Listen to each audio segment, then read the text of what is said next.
This is the GGJ Podcast, a show about the games industry, the people who make them, and the communities that grow up around them.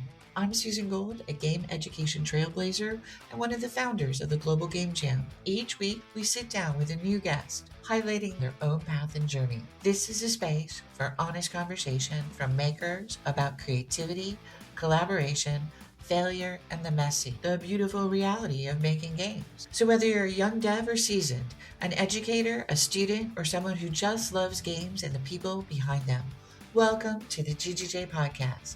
Take a breath, settle in, and let's hear directly from the makers themselves. This episode is made possible in partnership with the Global Game Jam, the world's largest game creation event, bringing together creators from around the globe. A big thank you as well to the Global Game Jam's headline sponsors, Epic Games, Games for Change, and Sola, for helping make this creative community a reality. To learn more and to get involved in the upcoming jams, visit globalgamejam.org. This episode is brought to you in part through the support of the University of Miami School of Communication and the John S. and James L. Knight Foundation.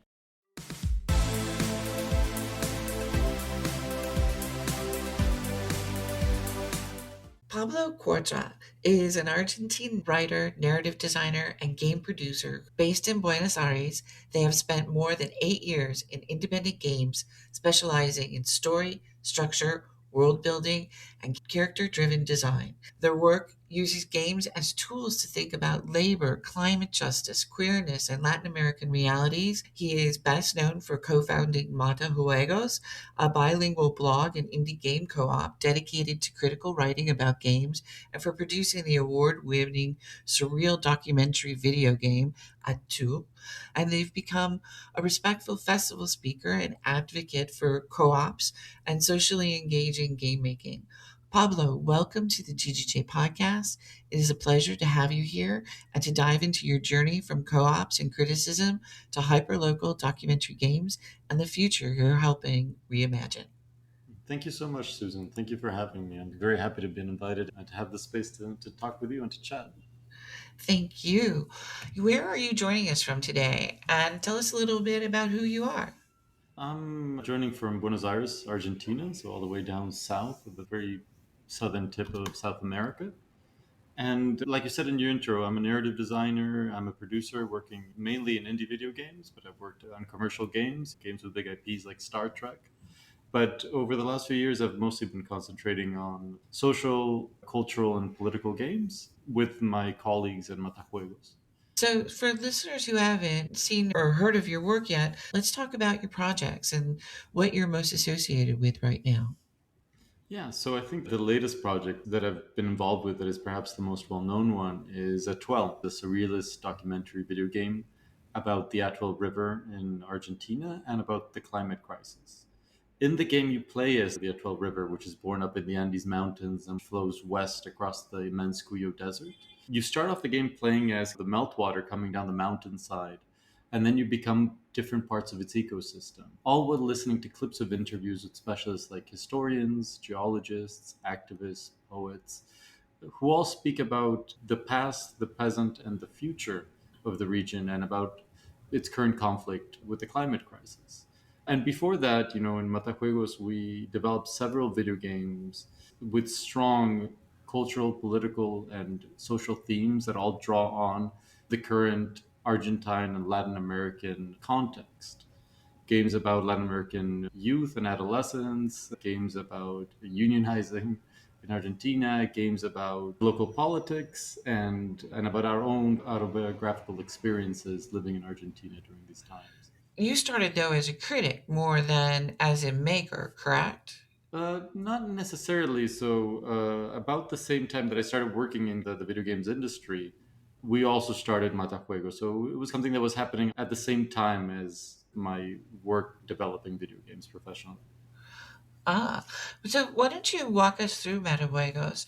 It's the first of its kind in Argentina, correct?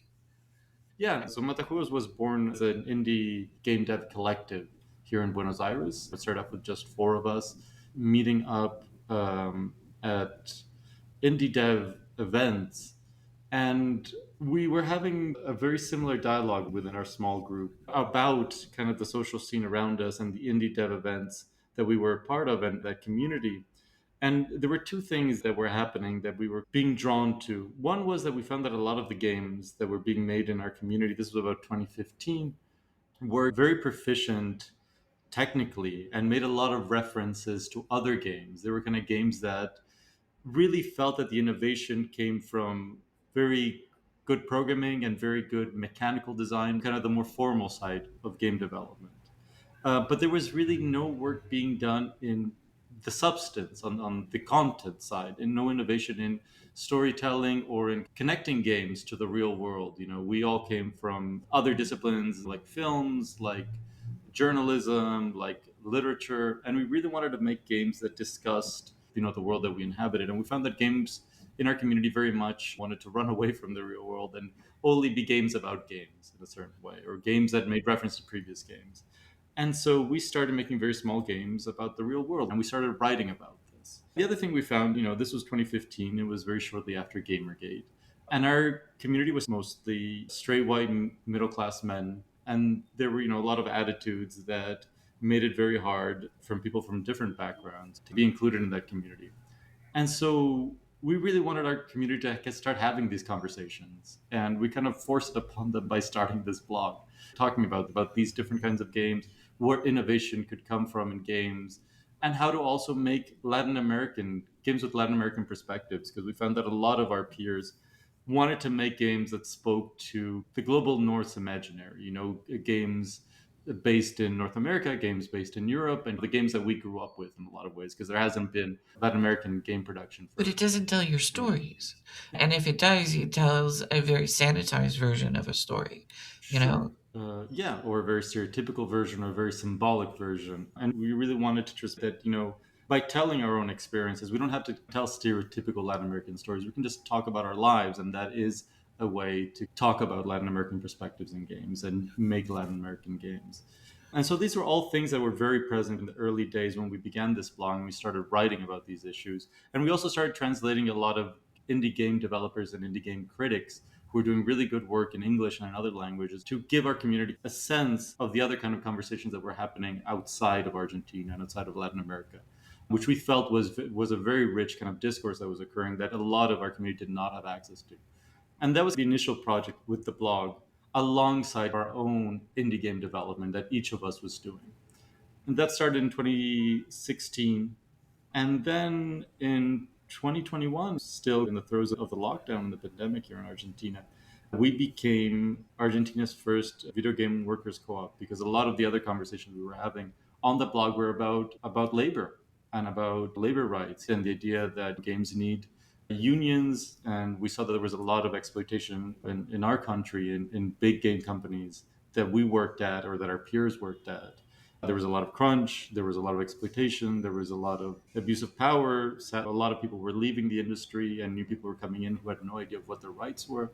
And as an endpoint of that conversation we were having on the blog and with our peers, we decided that since we wanted to formalize Matajuegos, we wanted to become a legal personhood in order to be able to receive grants and apply for funding, and also work in a more straightforward way with different institutions and clients and produce more ambitious games as a studio.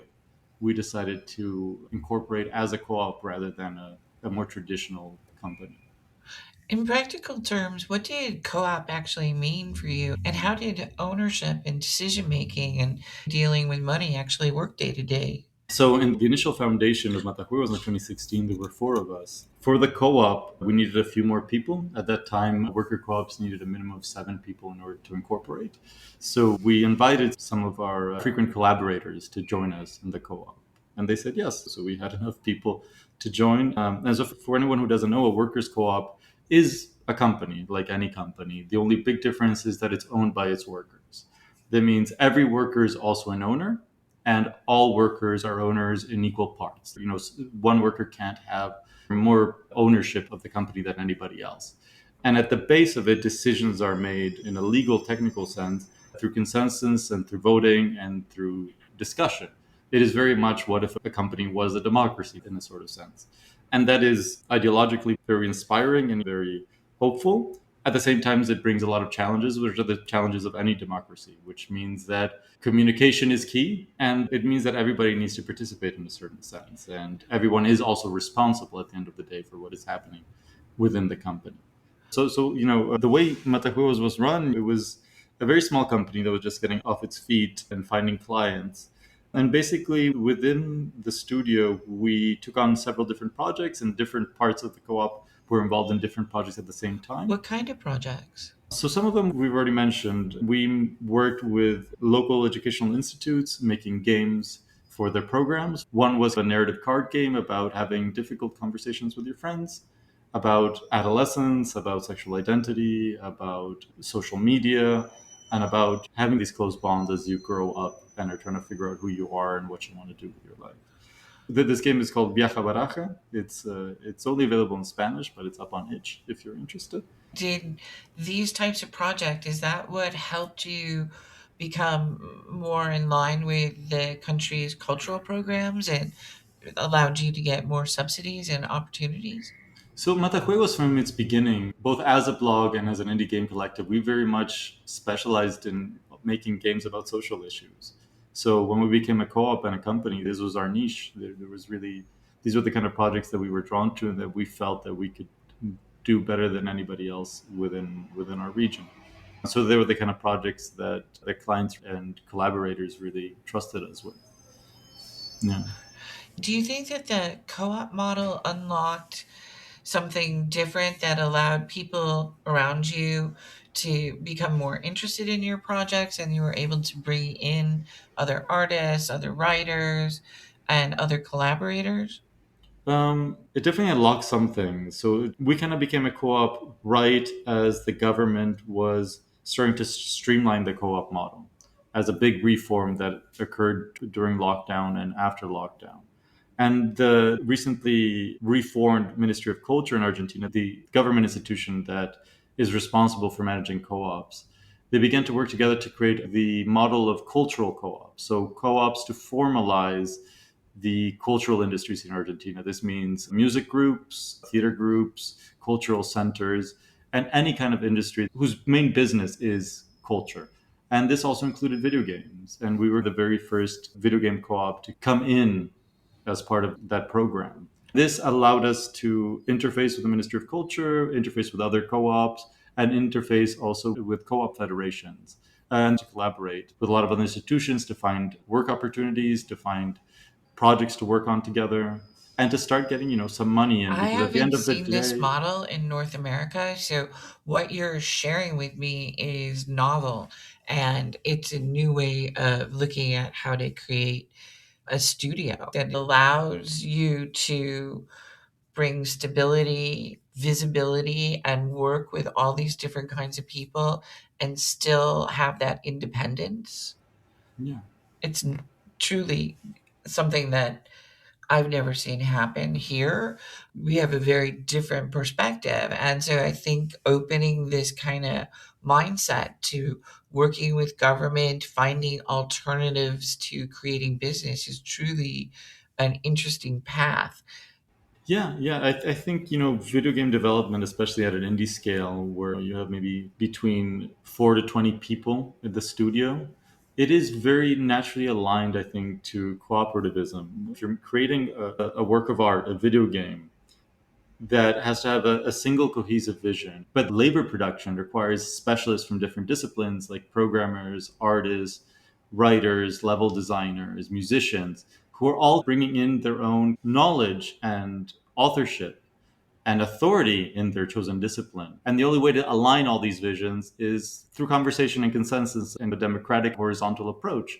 And this is what a cooperative protects. A cooperative turns that approach and that consensus dialogue based production model into the legal model through which the studio runs. That cannot later be upturned in kind of very hierarchical system in which some people are part owners of this production model and everybody else is just a worker that is beholden to their vision. And I think in a lot of Make it sound indie, so rough. well, it can be very rough, but I think indie game development tends to be this horizontal in this way already, And so a co-op model is, in a lot of ways, is a natural extension of that, of protecting this way of working. And it was certainly the way that we had worked as a collective throughout all those years before we became a co-op. So when we decided to formalize, we thought a co-op would actually allow us to enshrine this way that we've been working in a legal way, so that we can continue to operate this way, and that is not endangered later down the line. For someone who's listening, who's thinking about, well, what if I started a co-op? Uh, what are some of the things that you really learned that you'd like to share? Do's, things to follow, Mhm. maybe some don'ts. So I think co-ops are a great way to create a company, and I think a great way to empower yourself and your coworkers into having a lot of agency and having a lot of responsibility about the work you're creating and the work environment that you're creating. At the same time, it's still a business, and that means that the business has to function. It needs to have money coming in, it needs to pay taxes, it needs to have bookkeeping, it needs to have a joint bank account that someone is taking care of. And for any new company, whether it's a co-op or not, you need to know about all these things, and you need to make sure that within your team there are people who can take care of these tasks, which are very big. And for a lot of us coming from video games who don't know about any of these things, it requires a lot of learning if you want to take care of them in house and not hire extra people. And I think a lot of people are drawn to co-ops ideologically, because ideologically they're very romantic and they sound great. But at the end of the day, you still have to interact with capitalism and interact, with business. And so it's very important to have a business that is actually working and that is stable for everyone involved, and that there is money coming in and coming out. So I would definitely say don't get ahead of yourself. Make sure that you start the co-op when you need the co-op, and that the business that is undergirding all of this is working already and has strong legs before you formalize, because otherwise you're going to take on all this extra workload and there won't be anything that will sustain you through that process. The other thing is that communication is extremely important in co-ops, because you all need to be involved to make decisions. And it's very common in co-ops that some people who have maybe a little more motivation or understand the business side or the administrative side a little well end up overburdened with work, because other people just aren't as motivated to participate. Especially if you're running a very small studio where you don't necessarily have people who only do administration as their work or only do marketing as their work, and you have to spread these tasks out. If there isn't active communication and there isn't active participation from everyone to make sure that these tasks are balanced out fairly and that everyone is doing a bit, it can be very common for few individuals to take on the brunt of that work. And that can be very difficult. But this also happens in non co op studios as No, well, of in any course. small company. There's burnout, there's politics, there's a million things.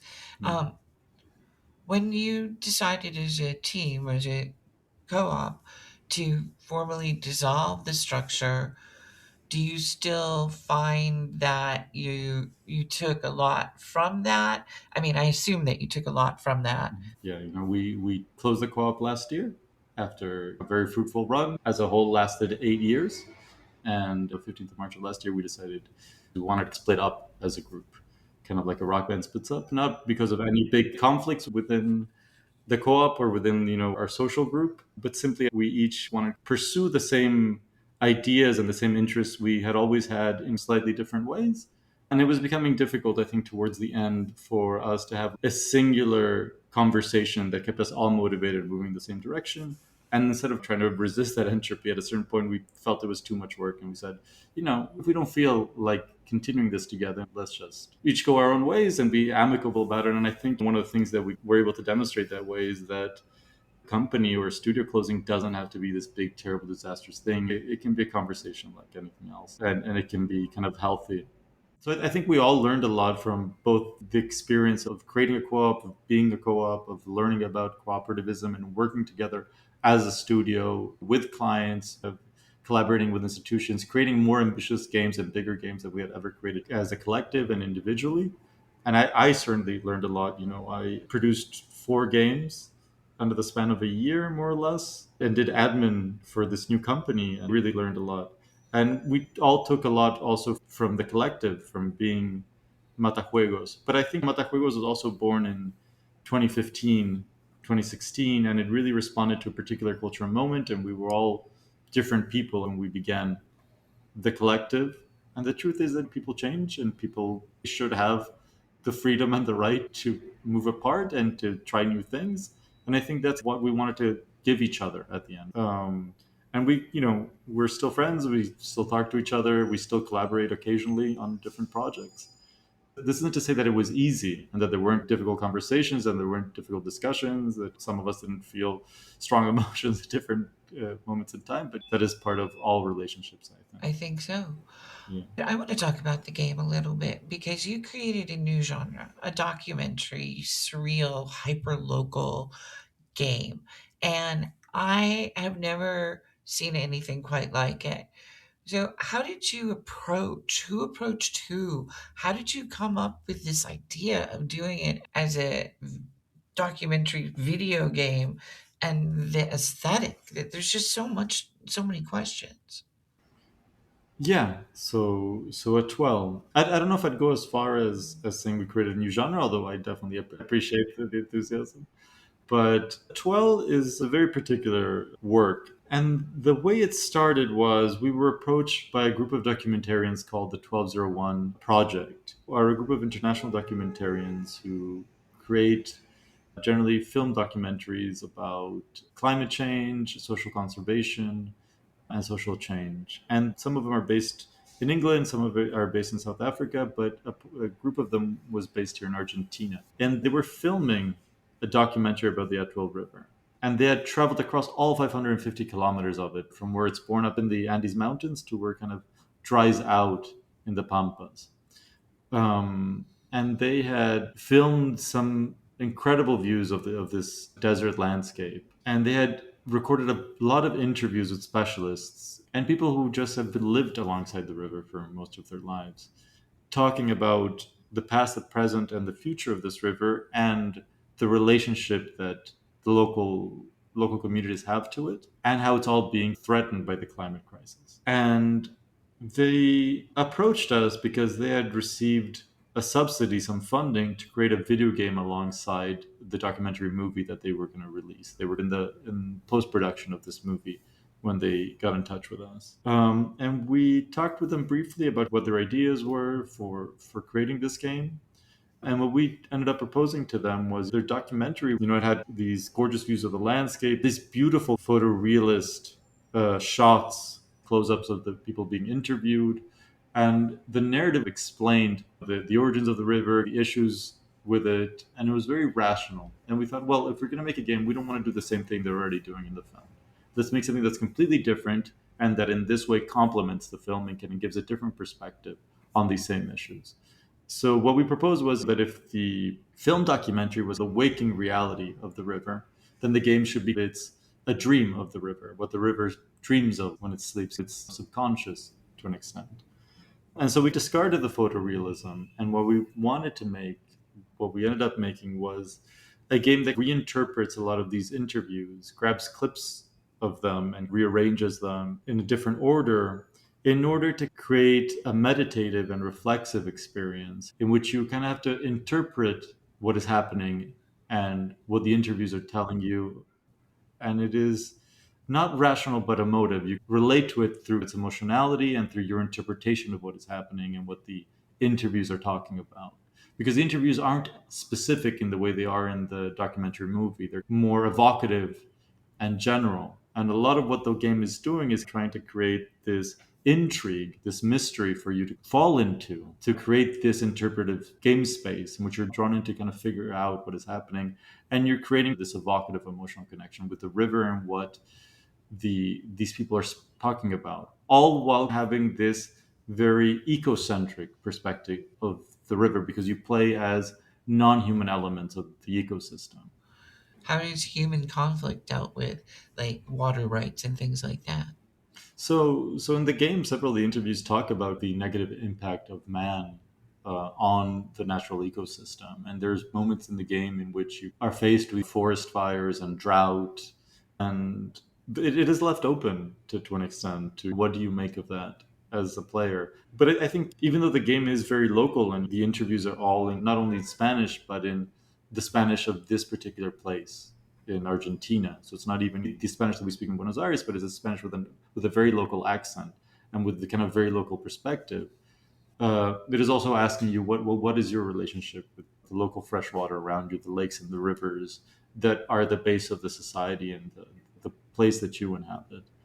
I have always lived next to a large body of water, and it's such an amazing thing that when you look at history and how communities develop, they always develop around a body of water, of course. Yeah. And it's so important to think about how we as a society come together and what that meaning is about the fact that we all congregate around this simple idea of we need this for sustenance, and that man over time has forgotten that we need to sustain the river too. Yeah, and this is the relationship that is at the base of the narrative of Atuel. It is about this historic and very intimate relationship that we as a human society have with the river. And the idea that the river is not just a channel of water, but it is a channel of life, and that we are part of this ecosystem. Even though we may imagine ourselves to be outside of it and over it, we're also part of this ecosystem and this interconnection of life that the river is at the basis of. Now, you talk about hyperlocal and you spoke about the different accents and things like that. However, what else makes something hyperlocal, and what does hyperlocal mean to you?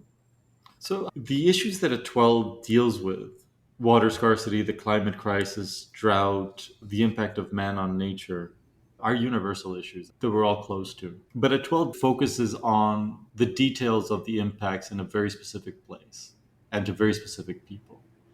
And I think by centering on these very specific stories, that impact is felt all the more. And by being hyperlocal and not, for example, we don't have any dubbing on these interviews. We keep them in their original Spanish and we keep them with their original accents as they were spoken by the people interviewed. None of the interviewers explain their culture, where they come from, or give any explanation.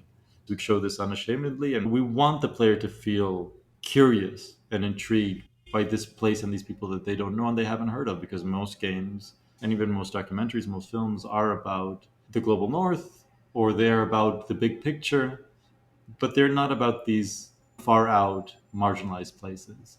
And we may think for something to have a mass appeal, it has to be about something that we all know. I think, on the contrary, I think we are very drawn to places we don't know and people we don't know. And we're very curious about the stories of people we haven't met.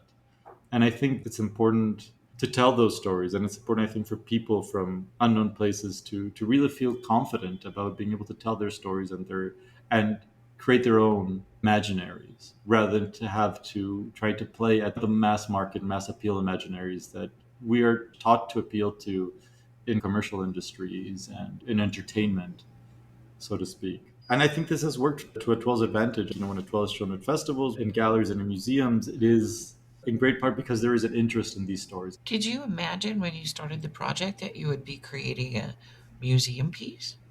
Not at all, not at all. 12 is a very small project. It's a game that only lasts 20 to 30 minutes. It is very easy to play. It's not a very complicated game. It was made by a very small team with a very small budget. And we made it for a very general Latin American audience. We did not think of making it for gamers. It's a free game and we wanted it to be as accessible as possible. But this also meant that by being so accessible and by being so multifaceted, it was very easy for a lot of different curators to fit into their curational frames. What I mean is, for a science museum, Atuel is relevant because it talks about the climate crisis. For an art gallery, Atuel is interesting because it is beautiful in the way it treats surrealist art in a video game, and as interactive art, it's interesting. For a design museum, it was interesting how Atuel puts together the documentary genre with a video game format. And for a documentary festival, it's interesting because it's a different way to approach the genre. And it is a very easy game to display. It doesn't require very big technical installation or set piece. It's just a computer, and it can be played with a keyboard or with any gamepad. It doesn't have very big technical requirements to run, even though it's very beautiful to look at. So it's not an expensive game to display. And I think because of all these factors, curators were really drawn to it. It's still being shown at very diverse places to this day. It was just in Seoul at Out of Index, which is an experimental games festival. in Korea. It will be shown in Sao Paulo in the second half of this month by Fundación Itaú, which is a very large cultural institution in South America. But it's been shown at the Smithsonian National Art Museum in Washington D.C. It's been shown at the Design Museum in Atlanta. It was at the Cannes Film Festival. It's been in a lot of very different places because I think it's interesting to a lot of different communities and disciplines. We definitely did not think about that. This is all new to us. We had really not been shown at festivals very much before this. Definitely not been shown at museums. None of our work had been presented in these kind of spaces before. So with Atuel, it was a learning experience for us. And I think it's part of a big wave of interest in new media art experiences by different cultural institutions. I am of the mind that there are many games that belong in museums as they are both visually stunning and say something so provocative that creates an emotional response. And to me, that's art. And I think you successfully did that with your game. It's beautiful. And although I don't speak Spanish, I still felt like I understood what was going on in playing the game. It definitely is an experience, and I highly recommend if anybody's out there listening and wants to play this game, it's found easily on itch.io. Yeah. It's also on Steam and on Google Play if anyone's Oh, interested, and good, it's good. free on all those platforms. Wonderful. Now, let's move on to identity, politics, and culture, because you're right at the center of all of those things. And you're actually like a tuning instrument to culture, and you allow us to see into some of these things that we haven't. What kind of stories are you interested in telling, and what are you looking to work on and fight for in the future? Um, a lot of the work we've done in Matajuegos and that I've collaborated on has to do with Latin American social issues and cultural issues that are very close to my life experience and to the life experience of the people that I call my friends and my peers. And I don't think the issues that I've been drawn to working on have changed really since I started being part of Matajuegos in 2016. And I think they're going to continue along those lines. One of the things that I'm very interested in since we worked on Atuel is seeing how we can talk about neocolonialism by talking about the climate crisis. And what I mean by this is, in the last few years here in Argentina, there has been a big incentive by government to invite large companies from the global north, from the United States, from China, but from elsewhere as well, to fund extractivist projects like mining for lithium, for copper in very big swathes of Argentinian land that are legally owned by native communities and which are protected. But these resources, these minerals, are very sought after as part of the shift in industry towards green energy. And there is a very complicated and intriguing situation that is happening both on a very local level, in which a lot of these native communities are being pushed off this land in order to make space for these mining operations, which are also very damaging to the local environment. But at the same time, you have very big companies continuing politics of imperialism and neocolonialism, in which Argentina and the global south are places to draw resources from without any interest in developing these regions for the people who are from these regions to profit from this extraction or have a decision in these extractions.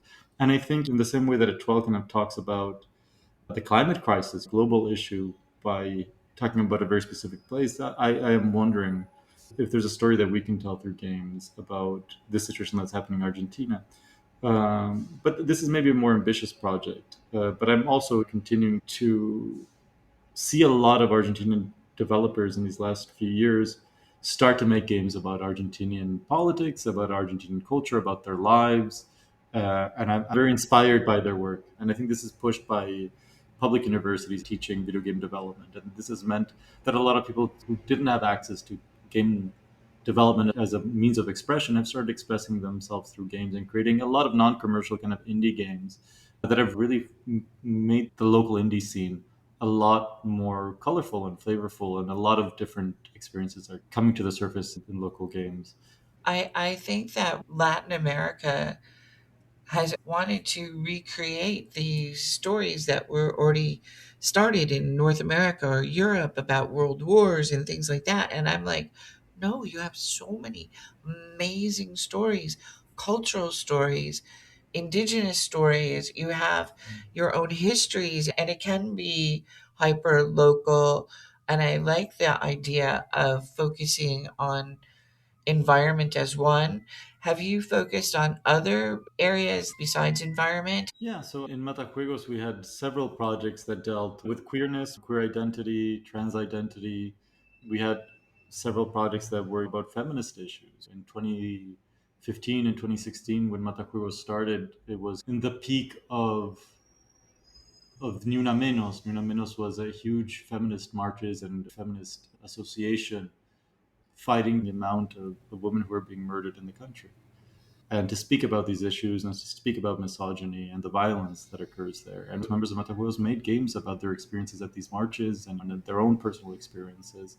And we also made games, for example, promoting and supporting the marches that were happening to fight for the legalization of abortion in Argentina in 2018 and 2020 when it finally passed. We made virtual marches for people who couldn't go to the street to send in their avatars to march virtually alongside them. And we've also made games about Argentine literature and about Argentine culture in general as well. And these are all issues, yeah, that have come up in my work and the work of the collective in general. And yourself, how do you want to see a future for you? Where are you growing? I'm going to continue to try to find funding for these kind of games and to make these kind of games. But I also do freelance work for all kinds of narrative projects and as a producer for other indie games and larger commercial games. And I see myself continuing to do this work. And I find that even though my heart is very much set on indie experimental artistic games, I learn a lot from working in the industry and working on commercial projects. And a lot of what I learned there and working on those projects are things that I can bring back to these smaller, more creative endeavors.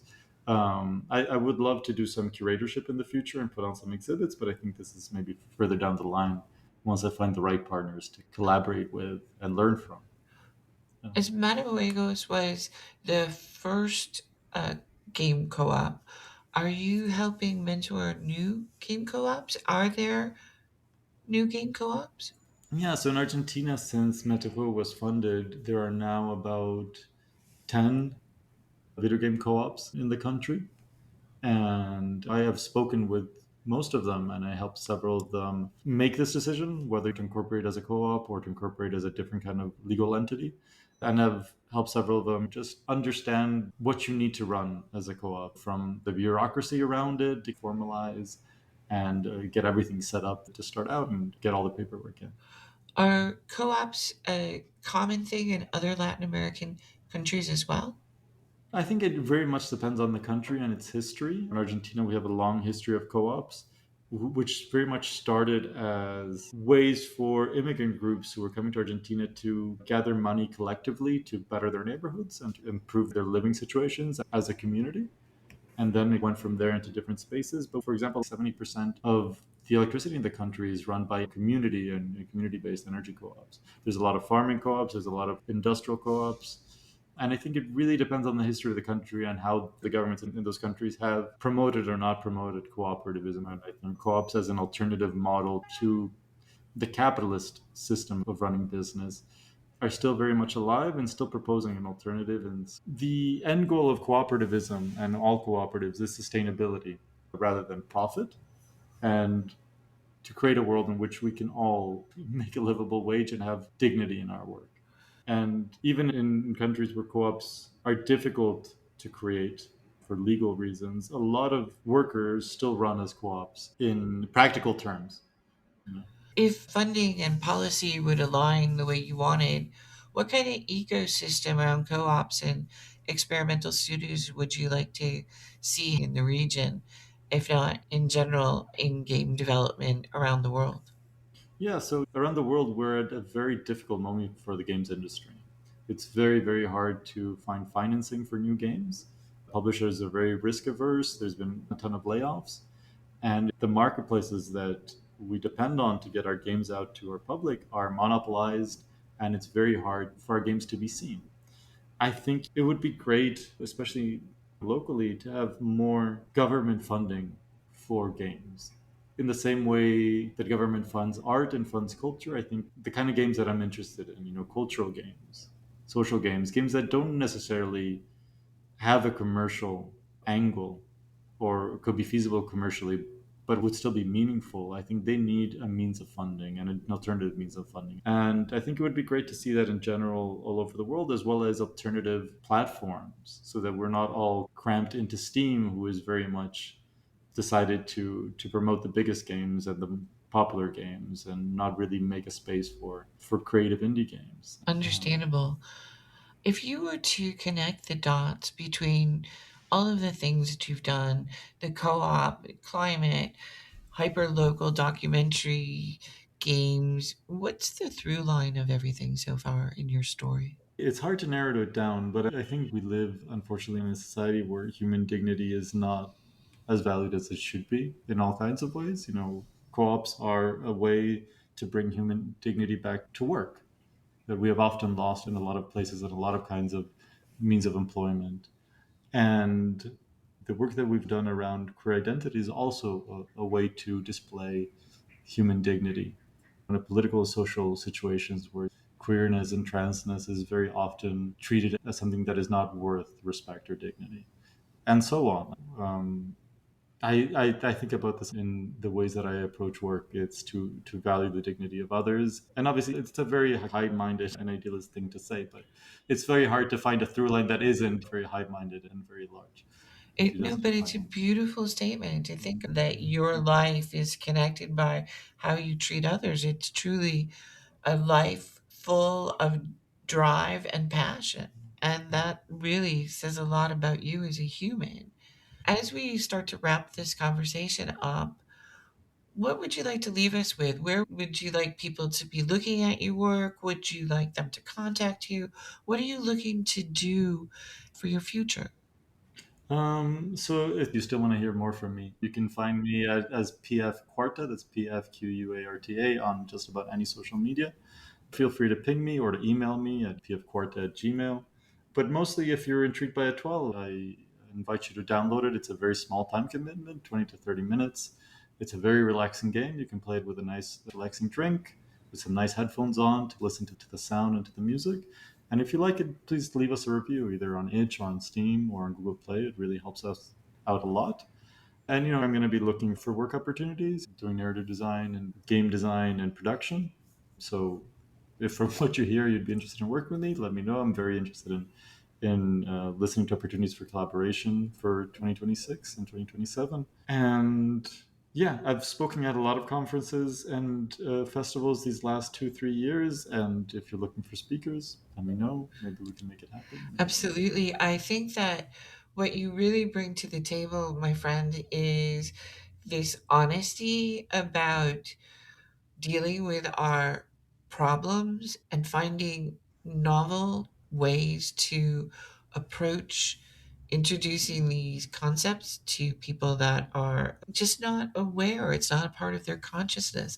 And the idea that to play through this game, but at the same time have my mind thinking, now, mind you, I don't speak Spanish, so it's very hard for me to get all the nuances, but you get the intonation, you understand what's building, what's happening, and you don't have to have a common language.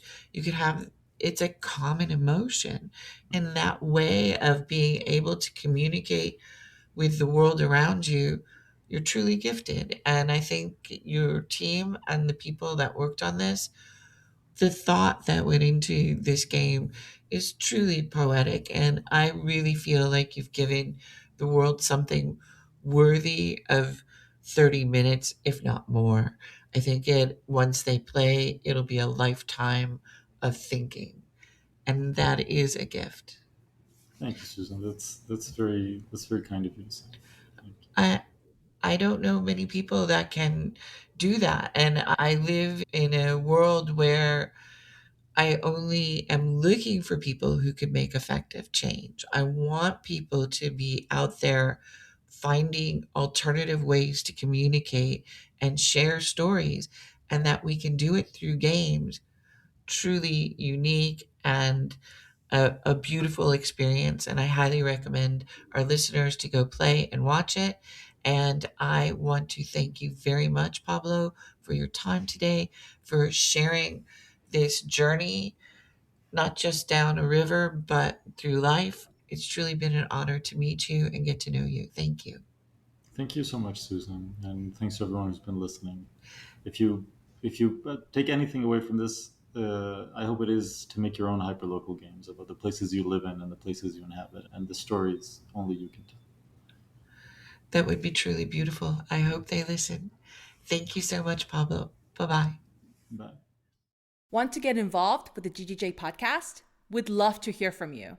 Please send your ideas, suggestions, and questions to ggjpod@globalgamejam.org and tell us who you think we should be talking to next, what stories or issues matter most to you about the future of games, and help us highlight the people and practices that make a sustainable creative life in games possible. Thank you for spending time with us on the GGJ podcast. If this conversation sparked something for you, please share it with someone who might find it useful. And don't forget to follow along so you never miss new stories from makers around the world. You can find more episodes, resources, and information about the Global Game Jam at globalgamejam.org. Catch us on Substack and on YouTube and anywhere else you find podcasts.